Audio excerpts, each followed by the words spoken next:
शुभ संध्या और स्वागत है on the record i24 news के इंटरव्यू शो में। 1.5 साल की बातचीत और 2 छोटी युद्धों के बाद अमेरिका और ईरान एक समझौता ज्ञापन पर हस्ताक्षर करने जा रहे हैं, जिसमें आगे की बातचीत की शर्तें तय की जाएंगी, जिसमें ईरान के परमाणु कार्यक्रम पर भी चर्चा शामिल है। अब जबकि हमने अभी तक MOU का असली पार्ट नहीं देखा है और युद्ध के दौरान ईरान द्वारा बार बार हमले किए जाने के बावजूद लगभग सभी खाड़ी अरब देशों ने संयुक्त अरब अमीरात को छोड़कर इस समझौते का स्वागत किया है। लेकिन हाल ही में पार्ट पर आई रिपोर्टों के आधार पर ऐसा लगता है कि इस बात की कोई असली गारंटी नहीं है कि ईरान भविष्य में उन पर फिर से हमला नहीं करेगा। तो खाड़ी अरब देश इस संभावित युद्ध के अंत को कैसे देख रहे हैं? इसका उनके और इस्लामी गणराज्य के भविष्य के रिश्तों पर क्या असर होगा? इन बातों को समझने के लिए आज रात मेरे साथ जसेम अल जुरैद हैं। अल जुरैद एक कुवैती मूल के खोजी पत्रकार, राजनीतिक विश्लेषक और धर्मनिरपेक्ष समर्थक हैं जो कनाडा में रहते हैं। कुवैत फाइनेंशियल सेंटर मलकाज के पूर्व वरिष्ठ कार्यकारी अधिकारी।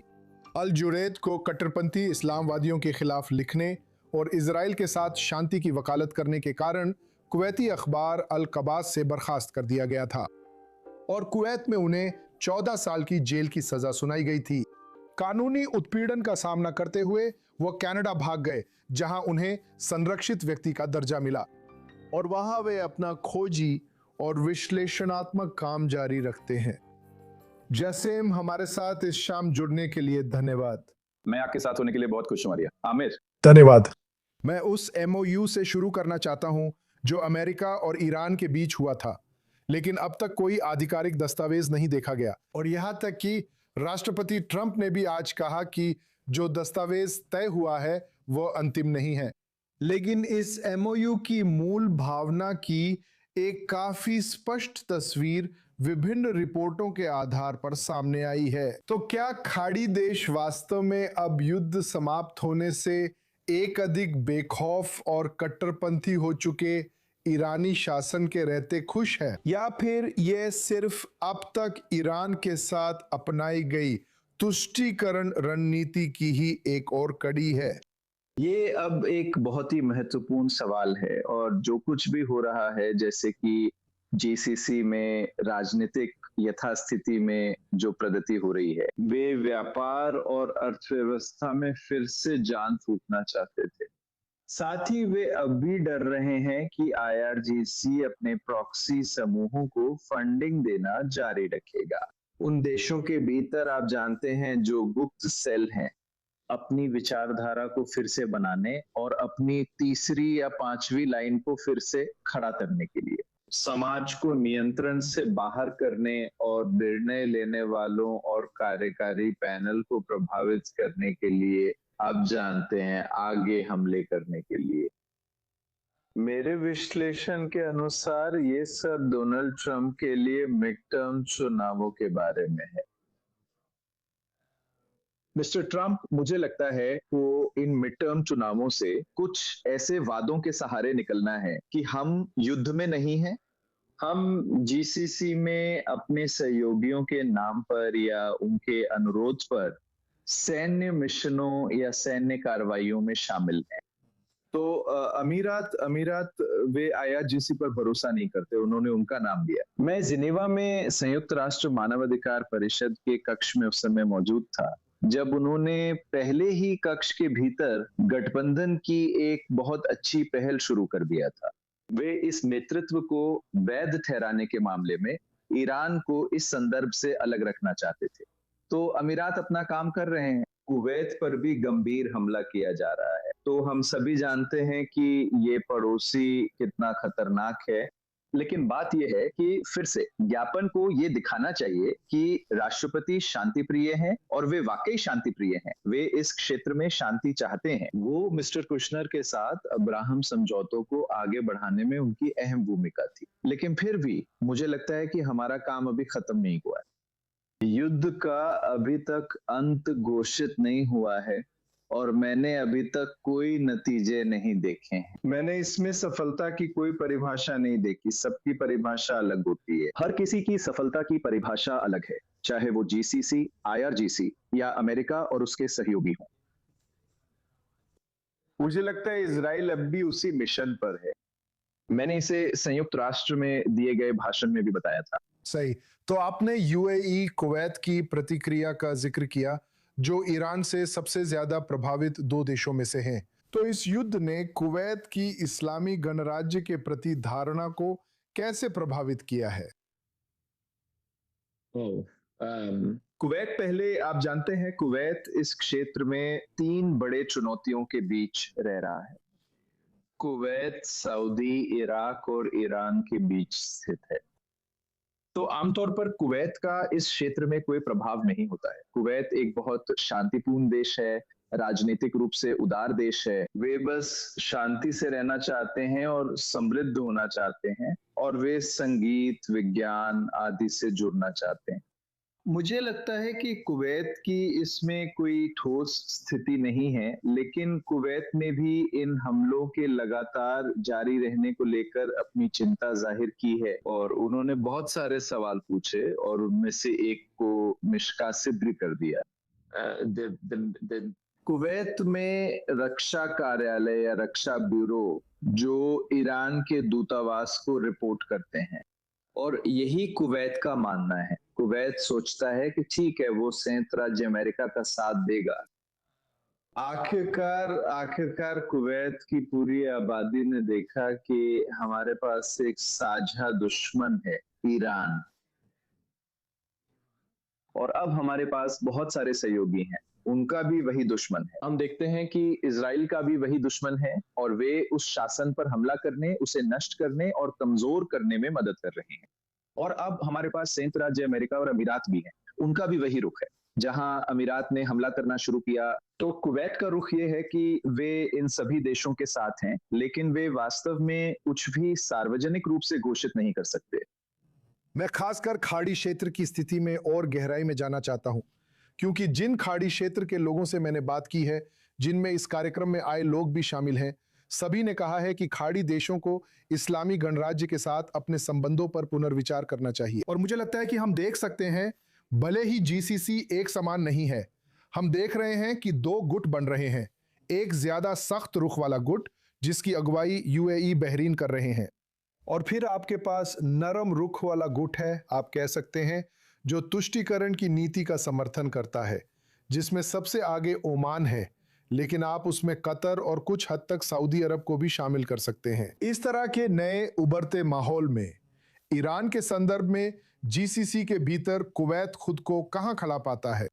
फिर से आप जानते हैं, इस क्षेत्र में खास तौर पर मेरा मतलब है, जैसे सब कुछ एक दूसरे के ऊपर और साथ में जुड़ता जा रहा है। तो उनमें से एक था वो संघर्ष जो यूएई का सऊदी अरब के साथ दक्षिणी यमन में हुआ था।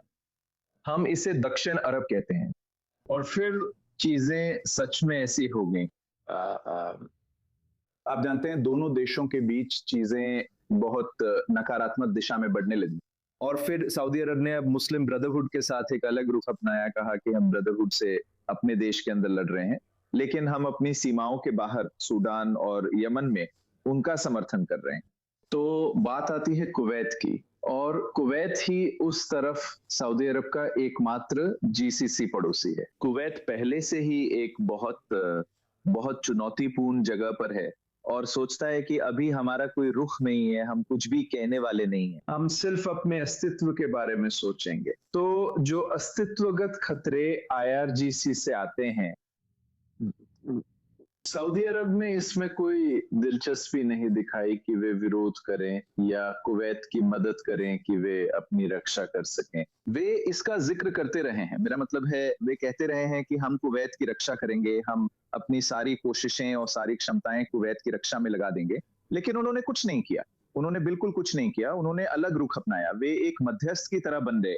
उन्हें पता है कि आईआरजीसी कुवैत पर हमला कर रहा है, तो इस स्थिति में एक अत्याचारी है, लेकिन उन्होंने बस जाकर बातचीत करने का रास्ता चुना ताकि वे खुद को भी उनसे बचा सकें। और वे ये भी दिखाना चाहते हैं कि हाल ही में उनका मुस्लिम ब्रदरहुड के साथ कुछ तरह का संबंध है।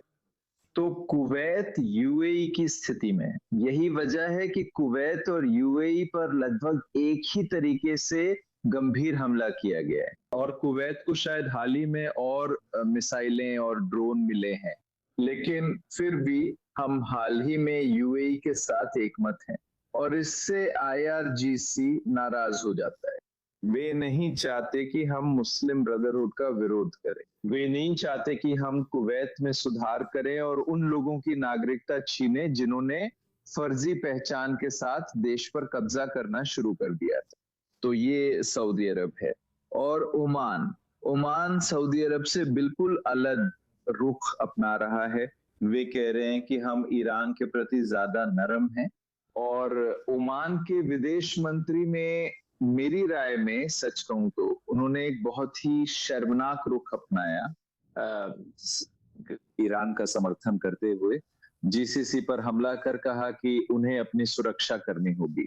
वो हमारे खिलाफ हमले को भी जायज ठहरा रहे हैं। तो कुवैत ने इसका जवाब नहीं दिया। कुवैत ने कई चीजों का जवाब नहीं दिया, लेकिन जब आप देखते हैं कि कुवैत जवाब नहीं दे रहा है तो इसका मतलब है कि कुवैत इसके खिलाफ। तो हाँ, संक्षिप्त में हाँ या ना, क्या आपको लगता है कि कुवैत ईरान में शासन परिवर्तन देखना चाहता है?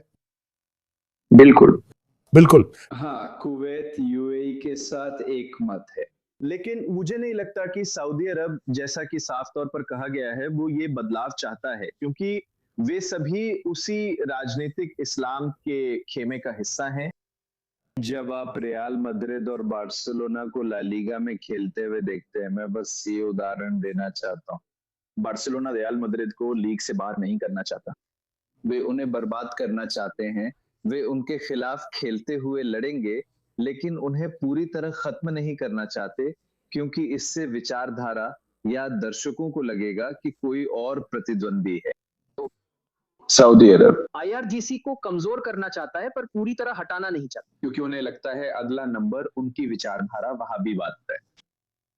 मैं उस उच्च स्तर की बात कर रहा हूं जैसा उनका नजरिया है जब वे इस्लामी दुनिया का नेतृत्व करना चाहते हैं। तो हाँ, हम उसी में हैं। आप जानते हैं, राजनीतिक इस्लाम के उस दौर के अंत में जहां आप पाकिस्तान देखते हैं, आप ईरान देखते हैं, आप सऊदी अरब देखते हैं और आप फिलिस्तीन देखते हैं। चलिए एक बार फिर फिलिस्तीन की बात करते हैं। वे जानते हैं कमजोर हो रहे हैं। तो ऐसा लगता है कि आपने कुवैत को यूएई और बहरीन के खेमे के करीब रखा है, लेकिन यूएई और बहरीन के विपरीत कुवैत के इजराइल के साथ संबंध नहीं है। असल में किसी कुवैती के लिए किसी इजरायली से सीधे संपर्क में आना गैर कानूनी है। अगर आप अभी कुवैत में होते तो हम ये बातचीत भी नहीं कर पाते। और 6 साल पहले अब्राहम समझौते की घोषणा के बाद कुवैत ने कहा था कि वे इजराइल को मान्यता देने वाला आखिरी देश होंगे। और फिर भी आपने हाल ही में एक इंटरव्यू में कहा था कि ईरान के साथ युद्ध शुरू होने के बाद से कुवैती जनता की इजराइल के प्रति धारणा में, उद्धृत करूं तो, बदलाव आया है।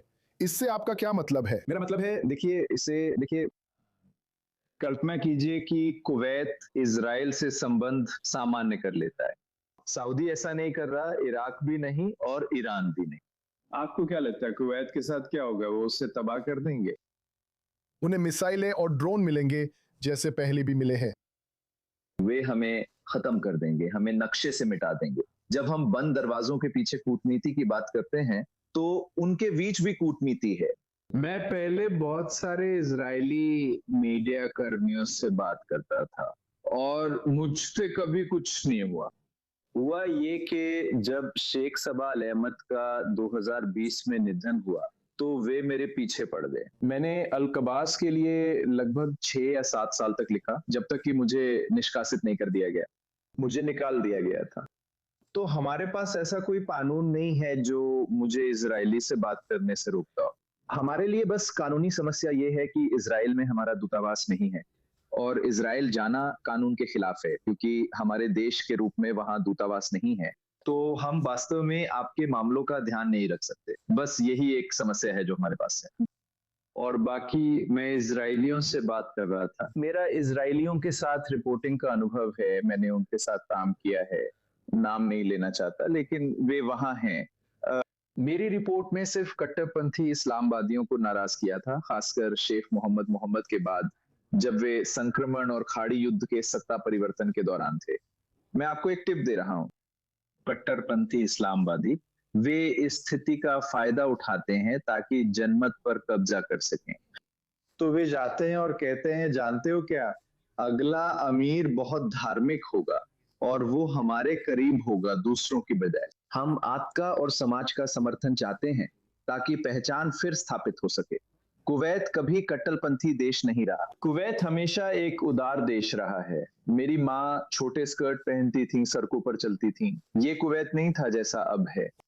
अब हमें अपनी समस्या पता है, और जो एकमात्र समस्या थी हमारे पास, और इसके लिए उनका धन्यवाद, और आप जानते हैं ये यित्ज़ाक राबिन है, ठीक है। हाक राबिन ने उन कट्टरपंथियों से लड़ाई की जिन्हें इजराइल में कट्टरपंथी समूह कहा जाता है, जो या तो आतंकवादी थे या बहुत अत्याचारी थे। वे इजराइल में एक अलग राजनीतिक एजेंडा लागू करना चाहते थे। हाक राबिन की हत्या उन्हीं लोगों ने की थी, और कुवैत ने भी कहा है कि हम भी उन समूहों के खिलाफ रक्षा में हैं। वे उन्हें जायोनिस्ट कट्टरपंथी समूह कहते हैं, और जायोनिस्ट नाम, मुझे जायनिस्ट शब्द ठीक नहीं लगता, क्योंकि जायनिज्म उन दिनों जो हमने देखा था उससे बिल्कुल अलग है। तो कुवैत, मेरा मतलब है, उस इजराइल से जुड़ी किसी भी चीज से कोई समस्या नहीं है। उन्हें पता है कि मैं कुवैत में रहते हुए इजरायलियों से बात कर रहा हूं, फिर भी कुवैत ने मेरे खिलाफ कोई मामला नहीं उठाया। लेकिन शेख सबाइल अहमद के निधन के बाद, उदाहरण के लिए गृह मंत्री, वो भी उसी राजनीतिक इस्लामवादी धड़े से आते हैं, तो वो मेरे पीछे पड़ गए और अब वो जेल में है। अंतिम फैसला है कि उन्हें 3 साल की जेल की सजा काटनी होगी। वो शाही परिवार से हैं। मेरे 14 सालों में से 8 साल इसी आदमी की वजह से गए। तो अब कुवैत अपनी अलग पहचान फिर से स्थापित कर रहा है, और युद्ध के दौरान अब ऐसा करना बहुत मुश्किल है। ये आप जानते हैं, आपको बहुत सावधान रहना पड़ता है। तो आपने कुवैत छोड़ दिया क्योंकि आपको जान से मारने की धमकियां मिल रही थी, और साथ ही आपको नौकरी से निकाल भी दिया गया था। तो अगर मैं आपको सही समझ रहा हूं, तो आप कह रहे हैं कि कुवैत के अंदर इजराइल के खिलाफ जनता की भावना में कुछ बदलाव आया है। ये भी उन कदमों के कारण है जो कुवैती अधिकारियों ने मुस्लिम ब्रदरहुड के खिलाफ उठाए हैं, और फिर भी वे अब भी इतने प्रभावशाली हैं कि संसद भंग कर दी गई है और कोई चुनाव नहीं हो रहा है। अगर कुवैत में संसदीय चुनाव होते तो क्या मुस्लिम ब्रदरहुड सत्ता में आती? उनका प्रदर्शन कैसा होता? क्योंकि मैंने संसद के लिए चुनाव लड़ा था, जब मुझे कुवैत में किसी भी मीडिया एजेंसी से बात करने पर प्रतिबंधित कर दिया गया था।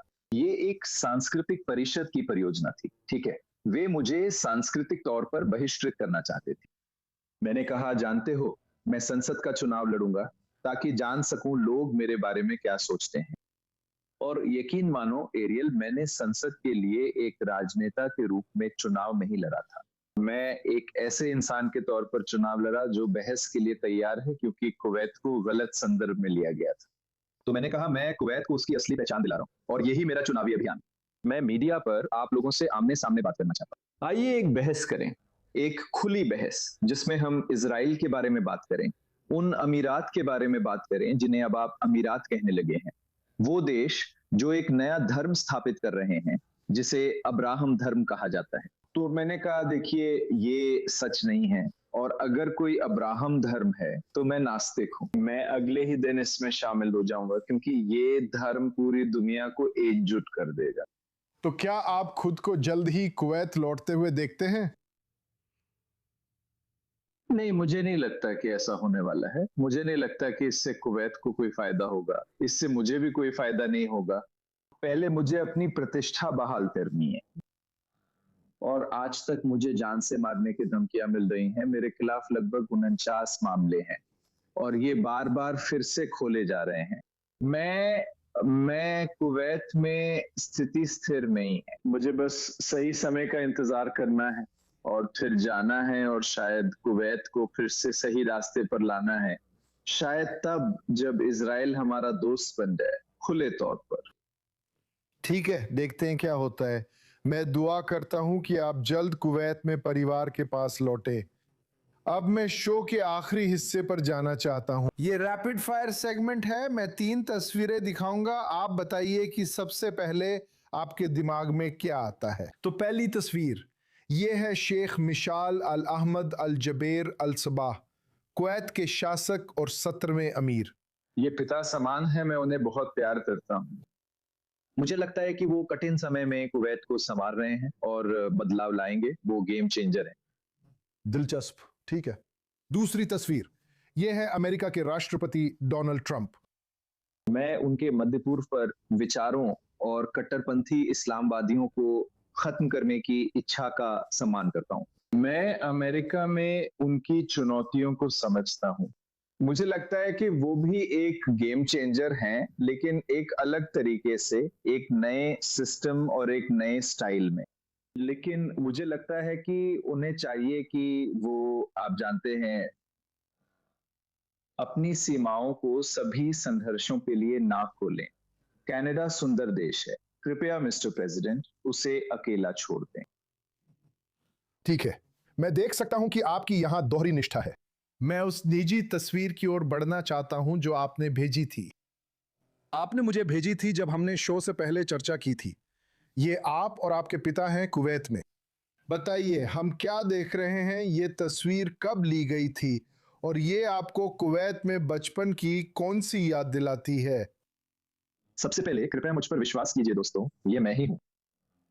दूसरी बात, ये आदमी वो रक्षा मंत्री की खुफिया एजेंसी के लिए काम कर रहा था और उसने मुझे सिखाया कि कैसे, आप जानते हैं, कट्टरपंथी इस्लामवादियों के विचारों का विरोध करना है।